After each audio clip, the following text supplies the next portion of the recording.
นำพาญาติโยมพัฒนาจิตใจฟังเทศน์และร่วมกิจกรรม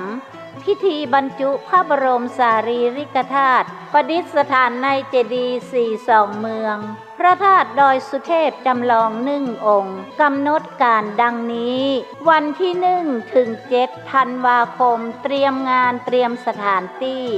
วันที่8 ถึง 11 ธันวาคมปฏิบัติธรรม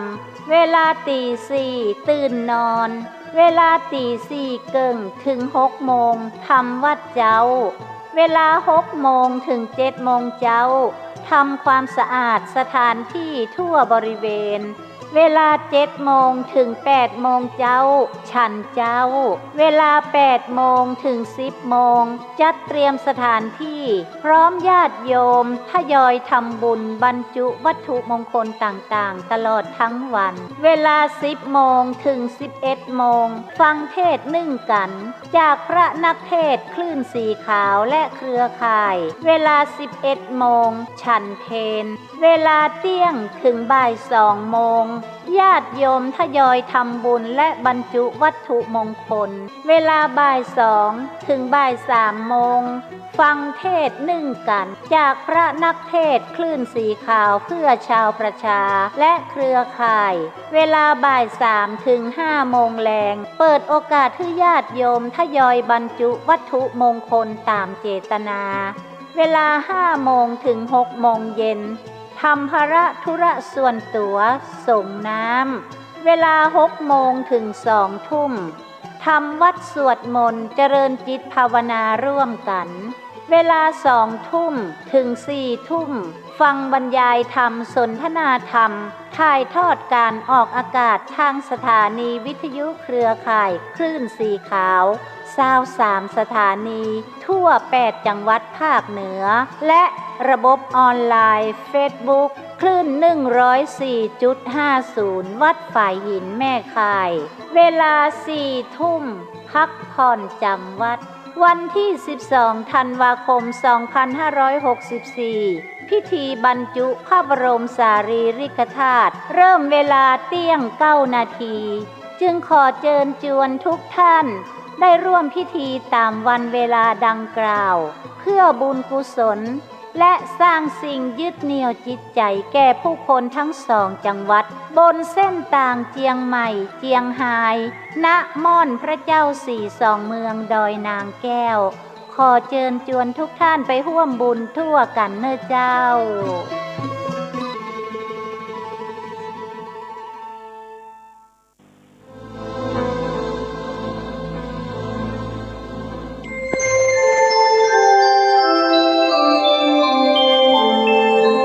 ขณะนี้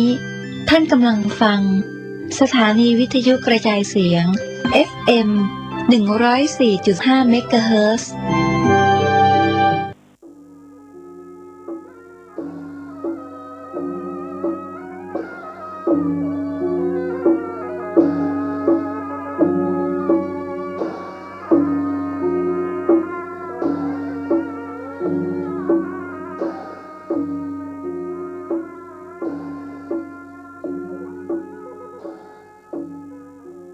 ขอความเจริญในธรรมและความผาสุกทางใจ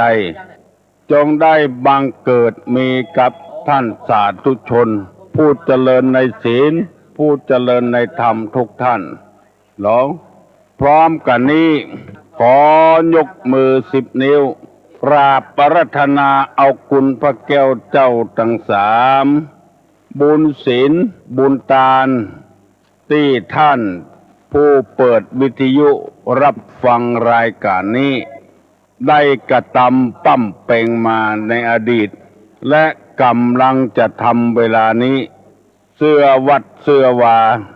เสื้อบ้านเสื้อเมืองพระสยามเทวาธิราชสิ่งศักดิ์สิทธิ์ทั้งหลายอันมีพระธาตุเจ้าดอยสุเทพพระเจ้าธาตุหริพุนชัยพระธาตุเจ้าลำปางหลวงพระธาตุเจ้าจ้อแฮพระธาตุเจ้าแจ้แห้งพระธาตุเจ้าดอยตุงพระเจ้าตนหลวงพระธาตุเจ้าดอยกองมูจังหวัดเชียงรายจังหวัดแม่ฮ่องสอนตลอดถึง บารมีของครูบาเจ้าศรีวิจัยนักบุญแห่งล้านนาไทยเป็นต้นขอยกมือ10 นิ้วกราบรัตนาและเชิญชวนได้มาปกปักรักษาท่านผู้เจริญในศีลในธรรมเปิดวิทยุรับฟังวันนี้ทุกท่านก่อนที่จะได้ดำเนินรายการต่อไปนี้ขออาราธนานิมนต์และเชิญชวนพระสงฆ์พระเจ้าพุทธบริษัททั้งหลายได้ยกมือ10 นิ้วไหว้พระพุทธธรรมพระสงฆ์เพื่อเป็นสิริมงคลกับตัวกับครอบครัวกับการค้าการขายการเดินทางการห้ำเฮียนหนังสือ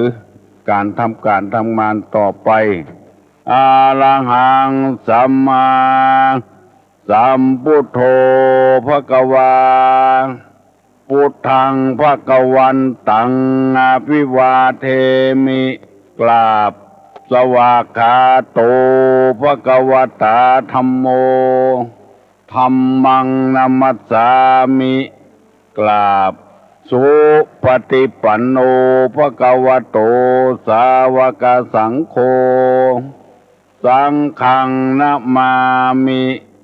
กราบหันทะมยังพุทธัสสะภควโตบุพภาคณมะกะลังกะโลมะเสนะโมตัสสะภควโต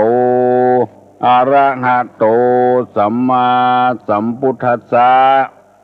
นะโมตัสสะภควโตอะระหะโตสัมมาสัมพุทธัสสะนะโมตัสสะภควโตอะระหะโตสัมมาสัมพุทธัสสะพุทธังสรณังกัจฉามิธัมมังสรณังกัจฉามิสังฆังสรณังกัจฉามิตุติยามปิพุทธังสรณังกัจฉามิตุติยามปิธัมมังสรณังกัจฉามิตุติยามปิสังฆังสรณังกัจฉามิตาติยามปิพุทธังสรณังกัจฉามิตาติยามปิธัมมังสรณังกัจฉามิตาติยามปิสังฆังสรณังกัจฉามิอิติปิโสภะคะวะอะระหังสัมมาสัมพุทโธวิชชาจารณะสัมปันโนสุขโตโลกาวิทูอนุตตโลปุริสาธัมมสารติสัทธาเทวะมนุสสานังพุทโธภควติสวากขาโตภควตาธัมโมสันทิฏฐิโกอากาลิโกเอหิปัสสิโกโอปนะยิโกปัจจตังเวทิตาโพวินยูหิติสุปฏิปันโนภควโตสาวกสังโฆอุจุปฏิปันโนภควโตสาวกสังโฆญาญะปฏิปันโนภควโตสาวกสังโฆสามิจิปฏิปันโนภควโตสาวกสังโฆญาติตังจัตตาริปุริสายุคานิอัฏฐาปุริสาปุคลาเอสาภควโตสาวกสังโฆอาหุไนโยปาหุไนโยทักขิไนโยอัญจริกาลนิโยอนุตตะลังปุญญเขตังโลกัสสาติกราบหนึ่งกราบสองกราบสามกาเลนะธัมมสวนังเอตัมมังคารมุตตมังมาแล้วเนื้อเสียงกองเสียงมองต่ำเข้า เสียงตุเจ้าเทศนาธรรมมาแล้วมาถึงบ้านถึงจอง ถึงในหอในเรือนในมุ้งในสุดถึงในวัดถึงบนกุฏิถึงในห้องนอนของตุเจ้าพระนายมาถึงรถถึงลามาถึงหม้อข้าวเตาไฟมาถึงห้องน้ำมาถึงที่กำลังออกกำลังกันมาเจ้ามาถึงกุฏิกุฏางที่ท่านผู้ฟังขณะนี้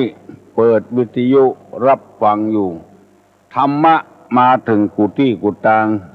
อยู่กุฏิกุฏาง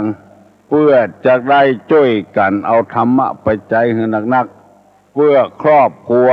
เพื่อสังคมเพื่อองค์กรต่างๆจะได้มีความสุขขึ้นแถมเร็วไปทางใดก็ยิ้มแย้มแจ่มใสบรรณาบูดบรรณาบึ้งคือกันโดยธรรมะเป็นตึงหากตนหรือรากแก้วของต้นไม้ธรรมะเป็นถึงกู้ย่างเป็นเครื่องประดับประดาในจิตในใจเมื่อใจมีธรรมะแล้วการกระทำต่างๆจะถูกต้องขึ้นอาทิเช่นการกระทำก็บ่ผิดพลาดการพูดจาปราศัยก็เข้าหูคนถูกหูคนการกึดไอ้หยังก็กึดถูกต้องจะมีผิดพลาดก่อนน้อยๆเวลาที่บ่ตั้งใจเท่านั้นโดยเฉพาะการอย่างยิ่งคือการอู้กันจานี่มันจะบ่เป็นพิษเป็นภัยกับไผฟังแล้วหูเรื่องหูราวบางทีมีกรรมหูแตะหูนักเหตุโดยจนจบปริญญากันแต่ว่าทางจิตทางใจบ่ได้ขัดเกลาด้วยคุณธรรมเวลาจะพูดไอ้หยังออกมาจะปากไอ้หยังออกมาจะอู้หยังออกมามันจะผิดพลาดเพราะเหตุว่าบ่ได้เอาธรรมะเข้ามาใส่ทางจิตทางใจอู้บ่เข้าหูคนปากเหมือนกับกินพริกกินเกลือมาบ่เดียวอู้บ่ม่วนพ่อกาแม่ขายก็เช่นเดียวกันเพราะคิดจะคดทรยศต่อผู้ลูกค้าตลอดเวลาอู้เลยบ่ม่วนสมมติว่าไปขอซื้อหมวกสักใบเพิ่นขาย25 บาทคนจะซื้อไปต่อ20 บาทอู้สัตว์อู้ขวางละขายบ่ได้21ก็ขายบ่ได้22ก็ขายบ่ได้คนซื้อเพิ่นบอกว่าที่ห้านเพิ่นยังขาย22ไงแต่ไปซื้อมาผมจะฮื้อ23 บาทไปว่าจะอี้เขาใส่โคนกาโคนลูกกาไปเหี่ยทั้งที่ต้องการลูกกานักอู้ประจ้างมีความหูโดนหลายเตื้อละตู้ลุงเคยไปซื้อของมาใจเฮาใครเลือกเนาะเอามาฮื้อเฮาอันเดียว เอาถามมีทันบุนี่คุณจะเอากี่สิบผมจะเอามาให้เดี๋ยวนี้ โอ้หนีบุ่นละบ่เอาแล้วสำว่าเสียอีเฮาจะได้เลือกแถมพ่องว่ามันมีหลายอันกาจะได้เลือกเอาถามว่ามีอยู่กันนี่จะเอากี่สิบไปถามจะอ่านคือเฮา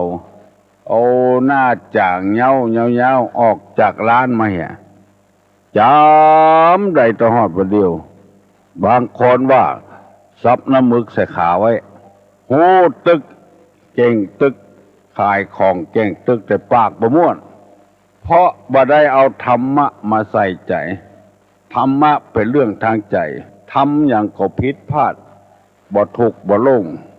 เพราะขาดคุณธรรมทั้งนั้นทางสถานมีวิทยุท้องถิ่นขึ้นของพระพุทธศาสนา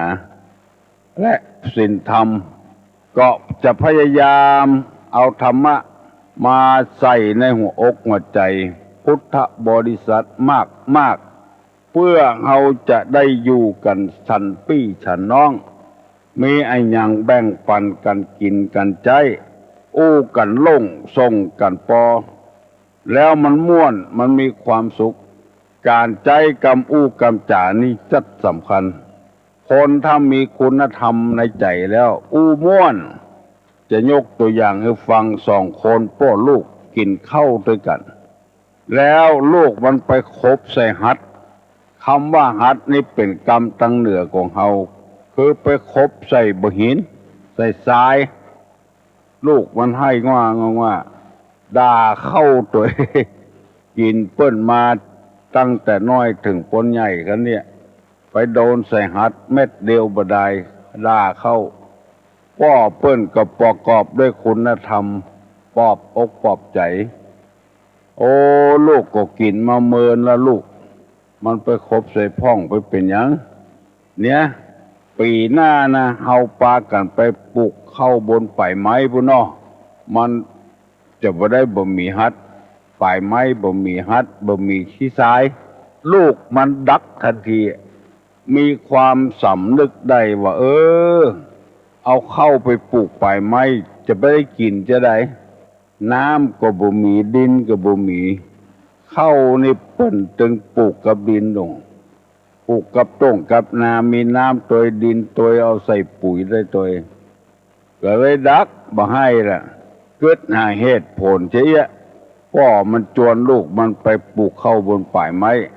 ความสำนึกก็เกิดขึ้นกับลูกว่าธรรมดาเข้ามันปลูกลงดินแล้วมันก็ย่อมจะเป็นหัดเป็นทรายพ่องเป็นธรรมดาอนุโลมกันไป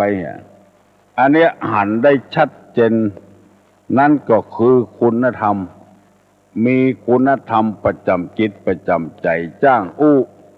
ถ้าป้อไปจ้างอู้ให้ตาบอดอู้ขี้มาใส่ก่อนไปเดือดไม่หยังเข้ามันอยู่ในดินมันก็เป็นพ่องกะบ่ใครครบสหัสก็กินใส่ก่อนกะอาจจะว่าอย่างอี้ก็ได้เพราะปราศจากศีลปราศจากธรรมบ่มีคุณธรรมไม่ได้อันนี้ใจในการอู้กันจ๋าบ่ฟังบ่ฮีบจังกล้วยอู้ไป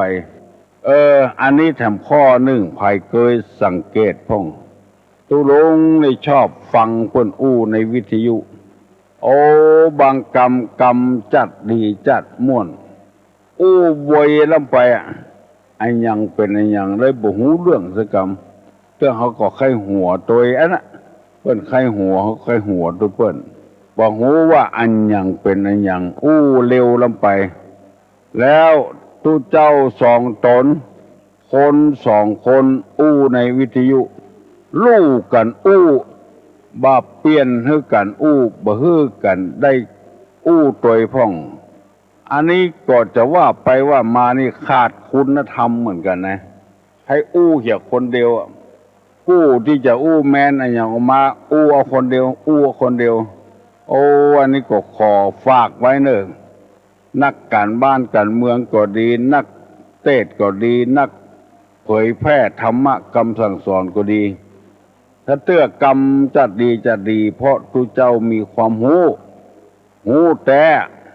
จบปริญญาตรีปริญญาโทกันเอามาสนทนาปราศัยกันในวิทยุอู้เหี่ยคนเดียวบ่ปล่อยให้คนอื่นอู้พ่องอันนี้เรียกว่าขาดคุณธรรมนะคือบ่เก่งอกบ่เก่งใจไผบ่หันอกบ่หันใจบ่ไว้ตาไผพ่องเฮ้อเปิ้นอู้พ่องบ่ได้อู้พออ้าปากกันมามันอู้ไปเห็นหมดบ่ไว้ตาไผเฮ้อตากันพ่องโอ้มีแถมนักนะเรื่องอู้เรื่องจ๋านะกรรมบักเก่าเปิ้นว่าอู้เฮ้อเปิ้นฮักยากนักจักหวังอู้เฮ้อเปิ้นจังกรรมเดียวก็ได้คนต่างจังหวัดนี้ติ้งมาออกอากาศโอ้ฟังแล้วบ่เข้าใจอู้เหลวอู้ในวิทยุเดือนนี้นะเป็นเดือนนี้นะคือปากันทำบุญตักบาตรนะเดี๋ยวจีบบ่ทบประทับบ่ทบยากเลยจีใส่คนเท่าคนเท่าสะดุ้งสะเดนเพิ่นไปเอี่ยวกันเอี่ยวงานป๊บ่ม่วนบ่งานข้อว่าเวยลำไปก่อนอย่างกำยองนี่น่าฟังเนอะขอเชิญโจรพี่น้องทั้งหลายถึงเวลาแล้วขบผีมีมือถึงเดินหนีมาก็ เชิญชวนพี่น้องศรัทธาผู้เฒ่าผู้แก่ไปวัดไปว่าไปคัดราชวัตรแปลงซุ้มแปลงประตูตอนรับพญาเวสสันตระตอนที่เข้าบ้านเข้าเมืองฟังแล้วม่วนอกม่วนใจเนอะฟังแล้วม่วนอกม่วนใจสบายใจดีฝนหาแก้วเจ็ดประการลงมาตกถมฐานถ่ำท่วมเต็มในกุ้มราชวัตรปอสะพัดเปงแอวตกเป็นแถวตุกสลอกตั้งวันตกวันออกเจโจรฟังไปง่อมไปง่อมไปไปทางละปูนนี่พี่น้องยองโอบางคนจีน ในโทรศัพท์มาหาตุลุงเค้น2 เตื้อ 3 เตื้อถึงหูว่าจะไปหาตุลุงตุลุงอยู่ไหมว่าจะไปทำบุญไปทางสังฆทานตุลุงอยู่ไหมอยู่วังไหนก็บอกให้อ้วลอยอ้วจะไปหาตุลุงอันนี้สมบวยแก่แต่เหมาะวิธีนี่นะถ้าคนมีคุณธรรมนี่เปิ้นจะจะจ้าขอโทษเถอะเปิ้นว่าจ้าอย่างหมาเกี้ยวน้ำน่ะย้ำแล้วเข้าใจดีนี่กำเมืองเนี่ยจัดดีออกไปว่าโวยเหียสถาบุหูเรื่องอาจจะในวันนี้หากเป็นวันดีทิฏฐิอันวิเศษเหตุว่าเป็น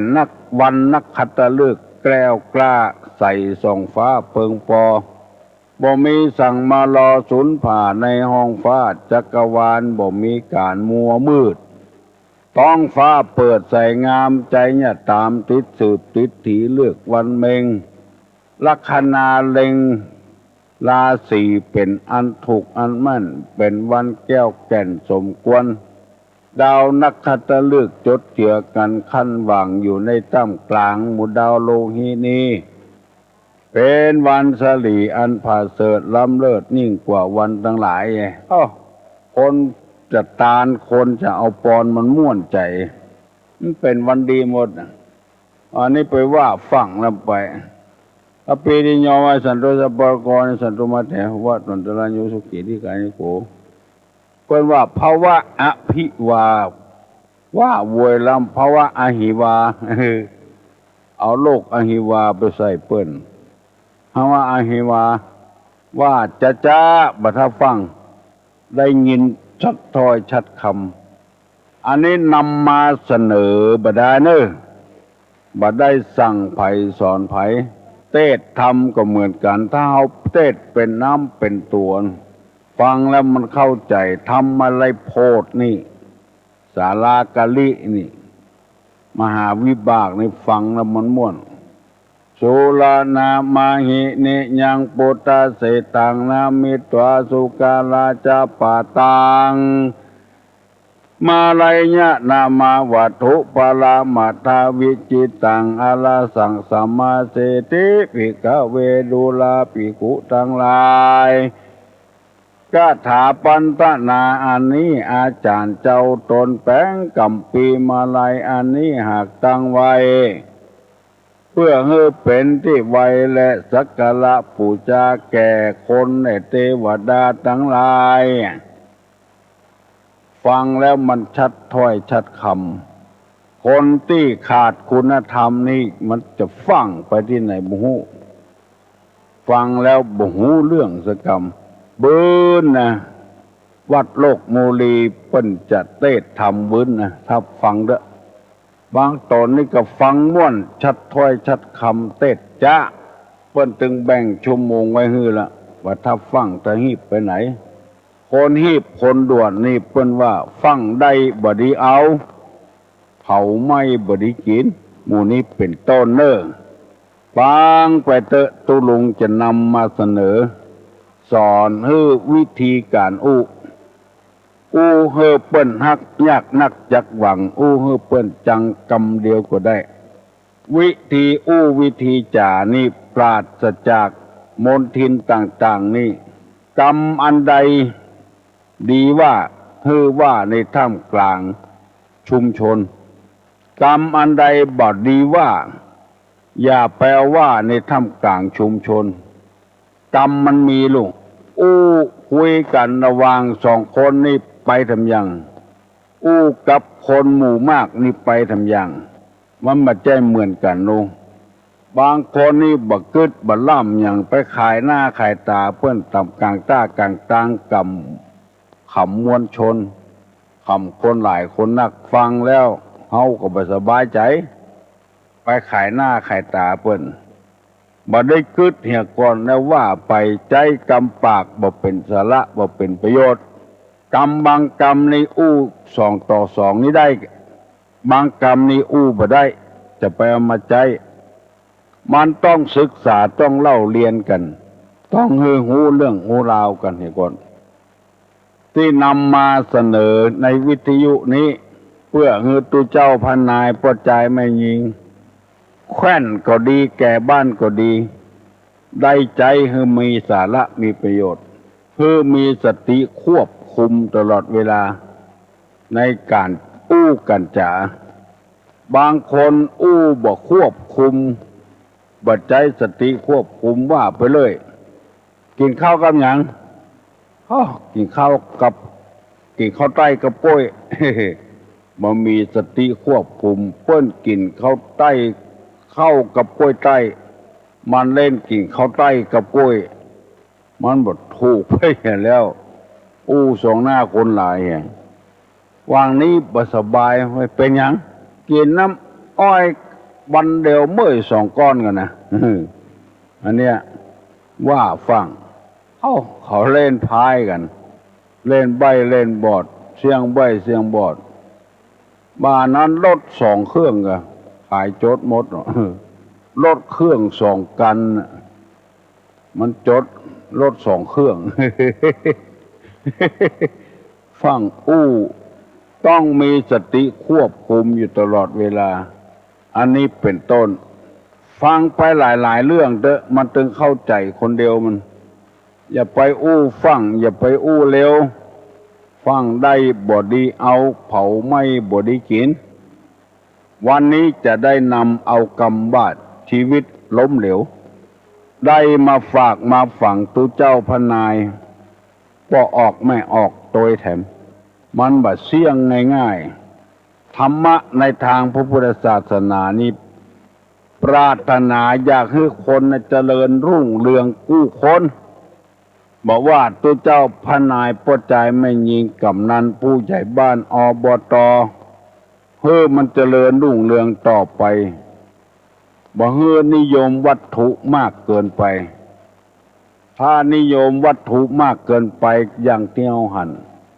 เป็นเพียวผู้ว่าราชการจังหวัดโดนไล่ออกช่อลาดบังหลวง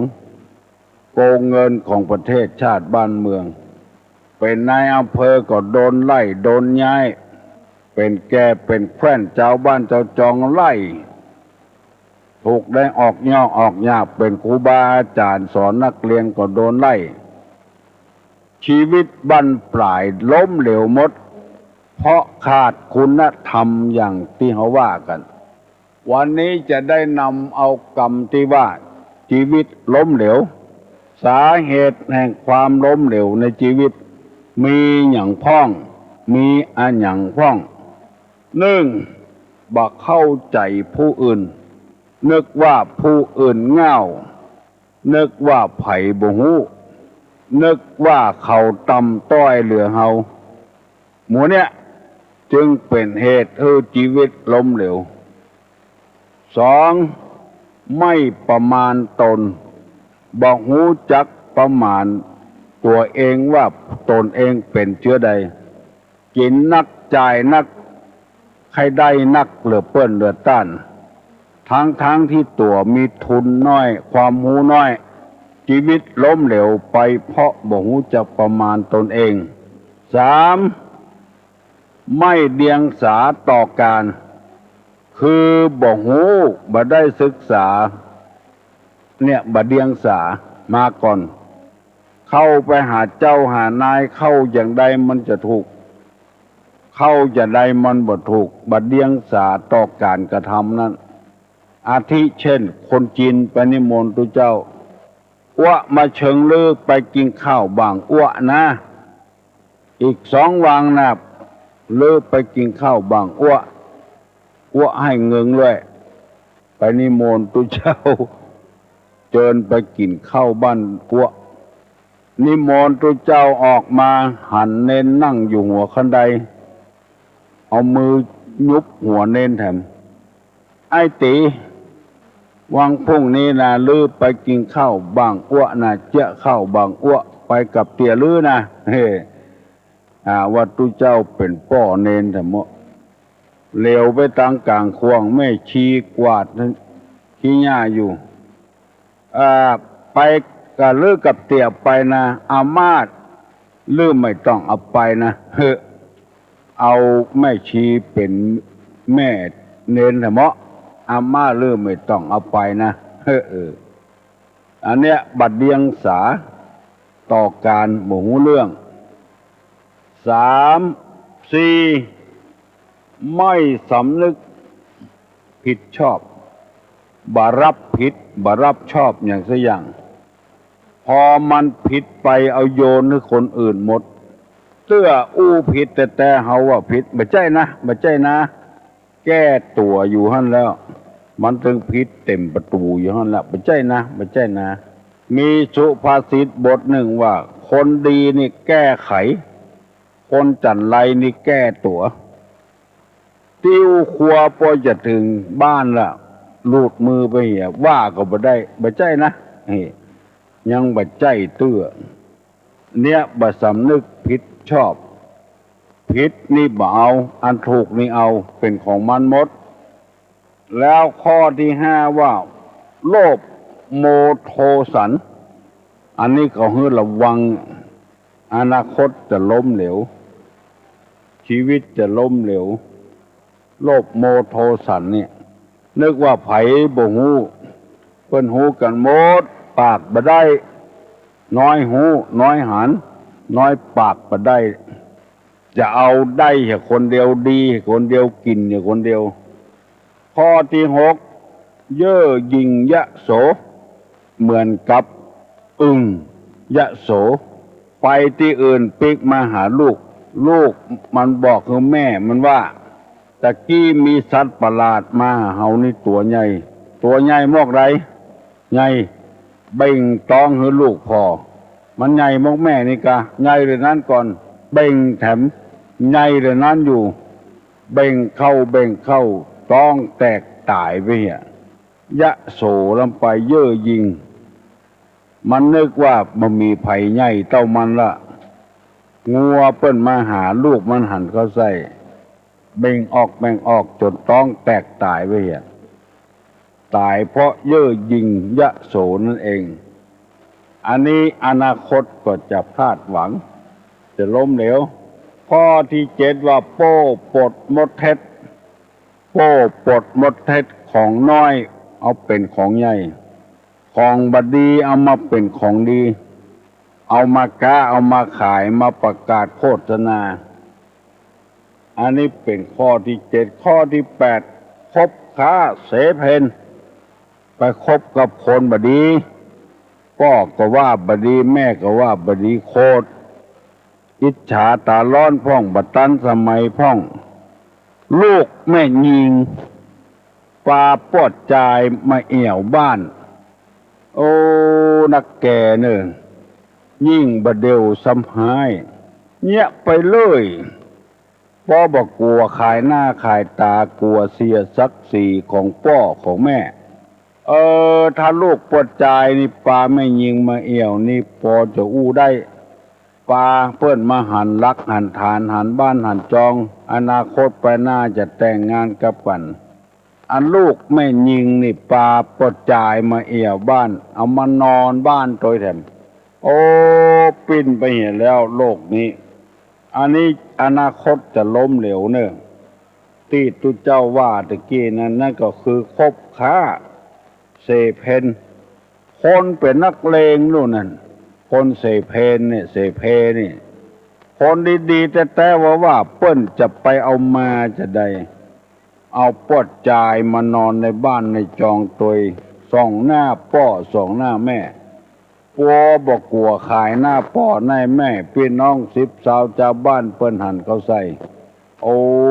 อย่างมาดื้อมาดันอีลำเหลือลูกเฮยหลานเฮ้ยกลัวพ่องเก่งพ่องนะอนาคตมันจะไปเจริญแค่ไหนแล้วก็ข้อที่ต่อไปนั้นว่าเกียรติค้านต่อการงานอันนี้แน่นอนแล้วอนาคตไปบ่ไกลในวัดนี้ครูบาอาจารย์เปิ้นมาใจเอานักเรียนมาสอนเปิ้นว่ากศน.แปลว่าการศึกษานอกโรงเรียนมีตึงไม่ยิงมีตึงบ่จ่ายสายเดียวก็มีเอวมีตังลุ่มบุญก็มีกระโปรงล้ำหัวเข่าก็มีสะปะสะปืน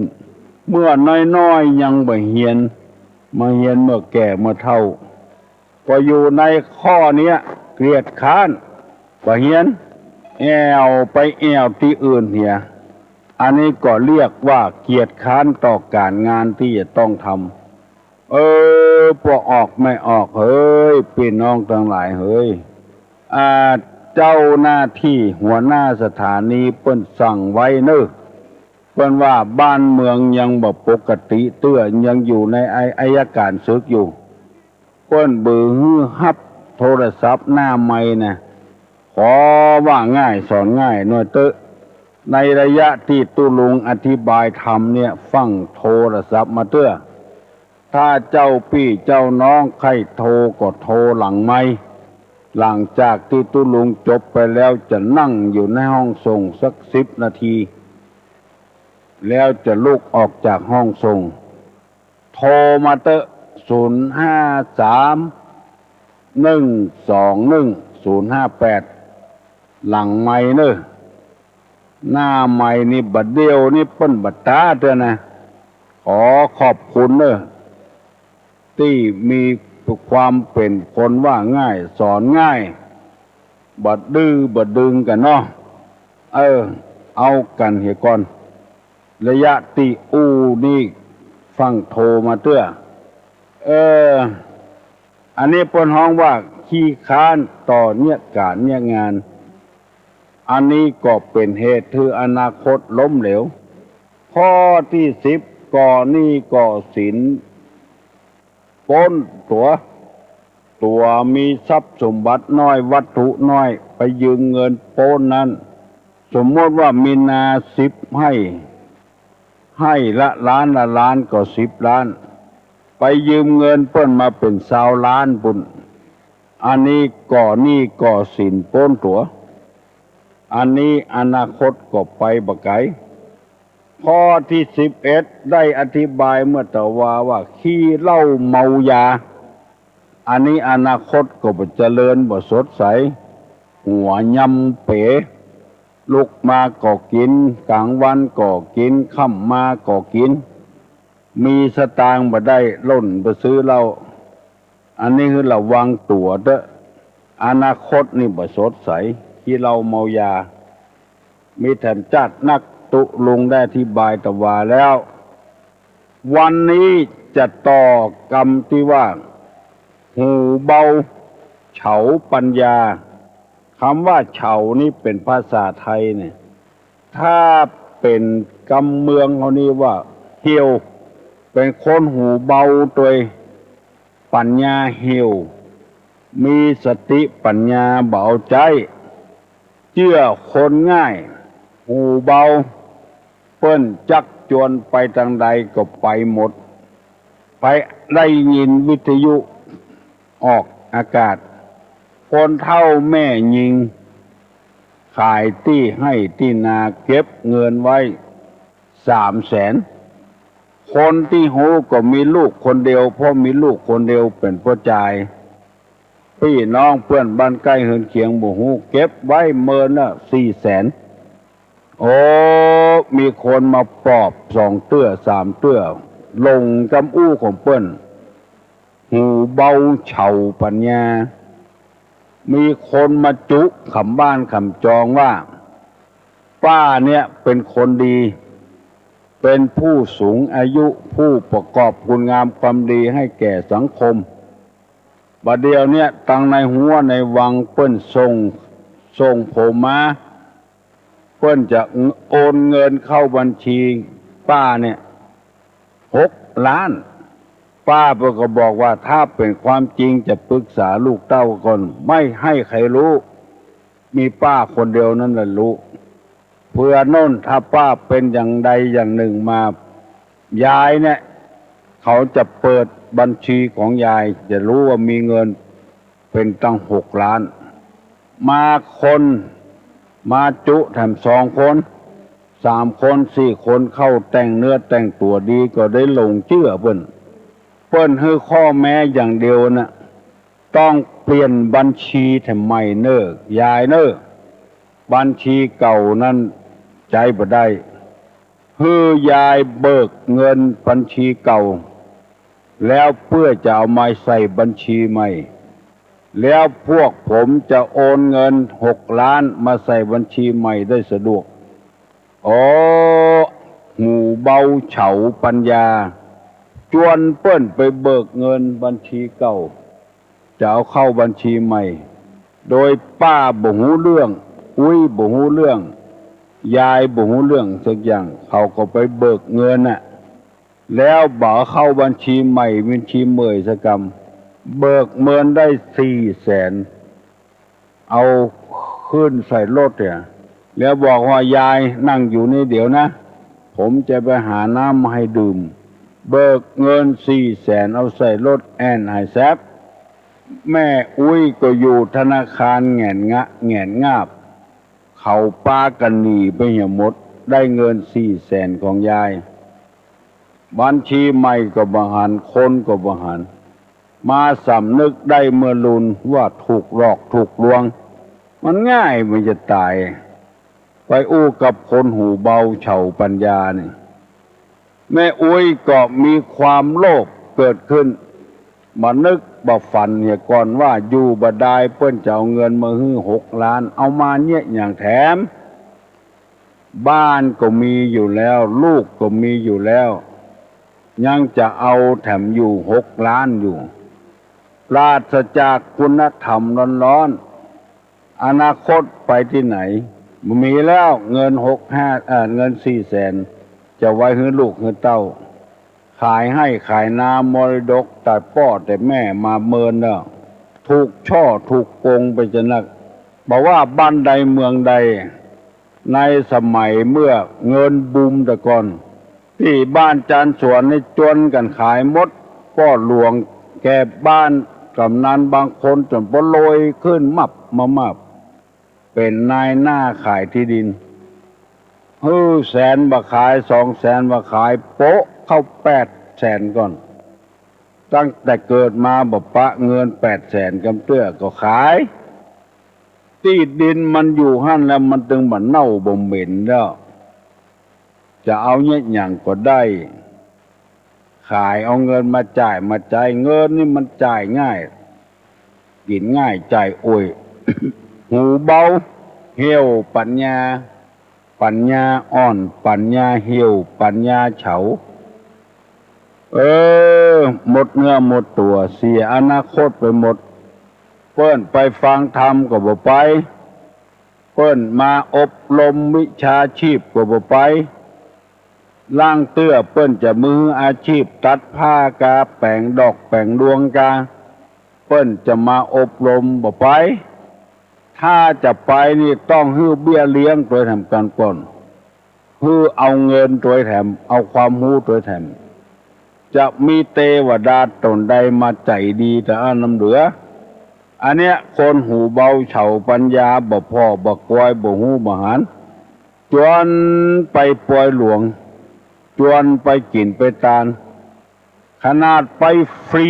แท้ๆนะบ่เฮือได้ตุกได้ยากไอ้หยังมีก็ตัวเป่าไปก่อนยังบ่ไปเตื้อแจ้อยู่บ้านอยู่จองหั่นน่ะ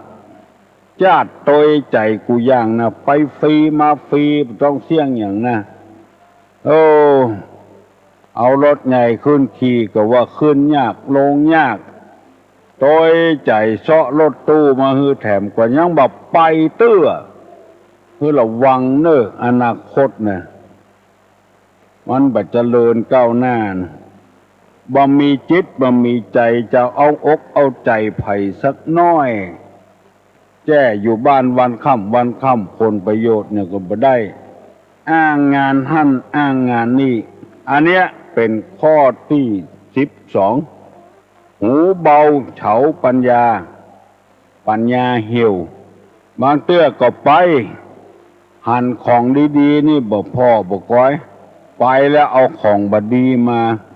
อู้กันเต็มรถเล่าขวัญเปิ้นตัวทำต่างหากเกิดมาเป็นคนตึงเตื้อฟังไปเตอะพอออกไม่ออกตึงบ่ผิดตุลุงว่าถูกกูกรรมเพื่อจะแก้นิสัยคนบ่ฮื้อเฉาปัญญาบ่ฮื้อหูเบาเอาปอนเนิ่งอายุวัฏโกธนวัฏโกสิริวัฏโกญัสสะวัฏโกปะละวัฏโกวันนะวัฏโกสุขวัฏโกโหตุสัพพตาทุกขโลกาพญาเวลาโสกาจันตุจุปตวาอเนกาอันตริญญาปิเวนะสันตุจติจัสสาอุทธาปจายโนจัตตาโลธรรมาวัฏันติอายุวันโนสุขังปะลัง